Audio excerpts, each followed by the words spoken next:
नमस्कार छात्रों, आज हम अध्याय 10 के शेष भाग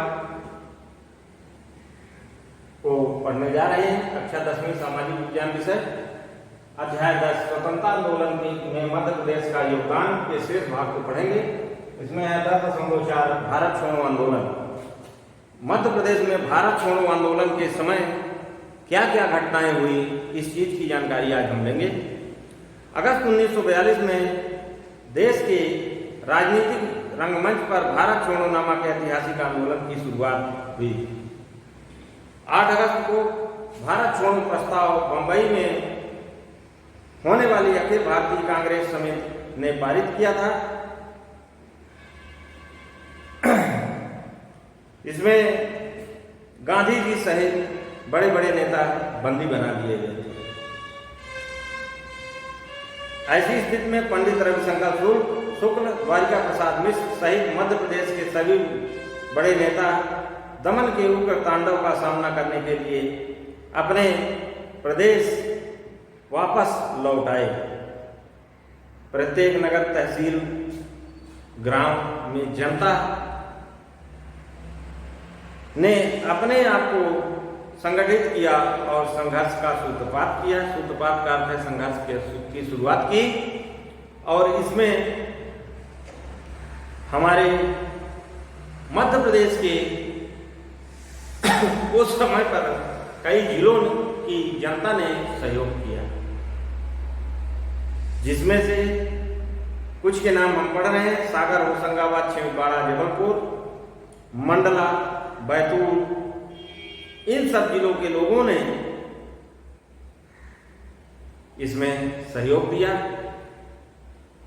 साथ ही शासकीय कार्यालयों पर ये सब लोग, जिलों के लोगों ने शासकीय कार्यालयों पर हमला कर दिया और उसको, वहां के रखे रिकॉर्डों को छिन्न भिन्न कर दिया। रेल तार के परिवहन साधनों को भी छिन्न भिन्न कर दिया। पुलिस ने यहाँ दमनकारी नीति अपनाई। जबलपुर में सेठ गोविंद दास बंदी बना लिए गए। इसकी प्रतिक्रिया स्वरूप आंदोलन में और तेजी आई कि लोगों को बंदी बनाया जा रहा है। चलो हम सब लोग मिलकर के, हम सभी यहाँ के क्षेत्रवासी, इस क्षेत्र में रहने वाले लोग इस आंदोलन के खिलाफ, स्वतंत्रता आंदोलन के खिलाफ एकजुट हो जाएं। और सभी लोग एकजुट हो गए और एकजुट होकर के वह खड़े हो गए। 9 अगस्त 1942 को कांग्रेस नेताओं की गिरफ्तारी के विरोध में जबलपुर की तिलक भूमि तलैया में सभा रखी गई, जिसमें 1 सप्ताह तक हड़ताल रखने का फैसला किया गया। 11 अगस्त को फुहारे पर सत्याग्रहियों पर पुलिस ने लाठियां बरसाई। इससे आंदोलन और भी उग्र हो गया और तेज हो गया। 14 अगस्त को फुहारे से निकलने वाले जुलूस पर पुलिस ने गोली चलाई, जिसमें युवक गुलाब सिंह इस हादसे में शहीद हो गए। छात्रों, ये छोटे छोटे जगहों पर छोटे छोटे स्वतंत्रता संघर्ष हुए, जिसमें हमारे देश के कई नौजवान, कई वृद्धों ने इस स्वतंत्रता आंदोलन में अपनी शहादत दी। रीवा राज्य के अंतर्गत सतना जिले के कृपालपुर गांव में विद्यार्थी यूनियन के तत्वावधान में निकले जुलूस ने जब पुलिस पर गोलियां बरसाई, तब लाल पद्मधर सिंह राष्ट्रीय झंडा हाथ में लिए सीना तान कर खड़े हो गए। गोली से वे वीर गति को प्राप्त हो गए। 15 अगस्त 1942 में मंडला में एक बड़ा जुलूस निकला, जो जिलाधीश कार्यालय जाने वाला था, लेकिन हथियारबंद पुलिस ने जुलूस को रोक दिया और तब उसी स्थान पर सभा होने लगी, जिसमें मन्नूलाल मोदी, मथुरा प्रसाद यादव, जिसको मन्नूलाल मोदी और मथुरा प्रसाद यादव ने संबोधित किया। इसके बाद मैट्रिक के छात्र उदयचंद जैन ने सभा की बागडोर संभाली। पुलिस ने सभा को तितर बितर करने के लिए बर्बल लाठी का प्रहार किया और हवा में गोलियां चलाई। जब पुलिस की बर्बरता पर एतराज किया गया तो मजिस्ट्रेट ने गोली चलवा दी और वीर बालक उदय चंद शहीद हो गए। छात्रों, इस स्वतंत्रता संग्राम में कई स्वतंत्रता सेनानियों ने अपनी शहादत दी, जिससे कि आज हम स्वतंत्र हैं। हम अपनी बात लोगों तक या सरकार तक जनप्रतिनिधियों के माध्यम से और सूचना समाचार पत्रों के माध्यम से और कई माध्यमों से हम अपने विरोध को या अपने खिलाफ मेरे होने वाली नीतियों को सरकार को चेता सकते हैं कि ये नीति हमारे खिलाफ है।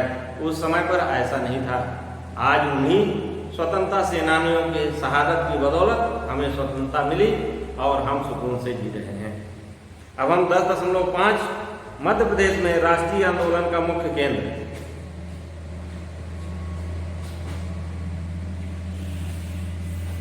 10.5 मध्य प्रदेश में राष्ट्रीय आंदोलन का मुख्य केंद्र था जबलपुर इंदौर। मध्य प्रदेश में राष्ट्रीय आंदोलन का मुख्य केंद्र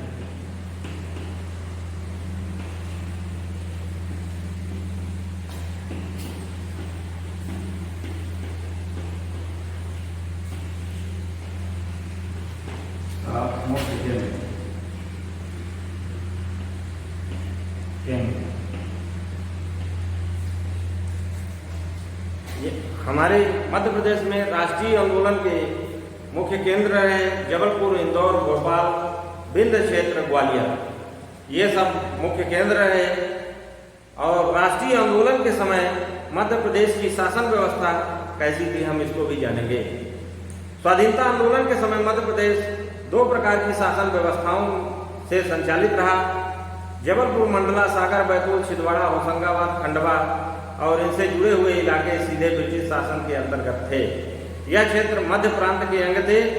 मध्य प्रांत में वर्तमान महाराष्ट्र के अनेक जिले सम्मिलित थे और इसकी राजधानी नागपुर थी। ब्रिटिश शासन के अधीन इन क्षेत्रों में जनता अत्यधिक कष्ट में थी। राष्ट्रीय कांग्रेस की स्थापना के बाद इन स्थानों पर इनकी शाखाओं की स्थापना हुई। अतः राष्ट्रीय आंदोलन में इन स्थानों पर अधिक सक्रियता दिखाई दी। चूंकि ये अंग्रेजों की गुलामी से तंग थे, अंग्रेज इन पर अत्याचार करते थे, इसलिए इन्होंने राष्ट्रीय आंदोलन में बढ़ चढ़कर हिस्सा लिया और अपने देश को स्वतंत्रता मिली इनके सहयोग से। अब हम पढ़ेंगे 10.6 राष्ट्रीय जागरण में समाचार पत्रों की भूमिका। छात्रों, राष्ट्रीय जागरण, पहले हम इस शब्द को विस्तार पूर्वक थोड़ा विस्तृत रूप से समझेंगे। राष्ट्रीय जागरण है क्या? राष्ट्रीय जागरण हम अपने राष्ट्र के प्रति जागृत रहें, राष्ट्र के प्रति हमारी भावना अच्छी रहे, राष्ट्र के प्रति हमारा प्रेम रहे, यही राष्ट्रीय जागरण है।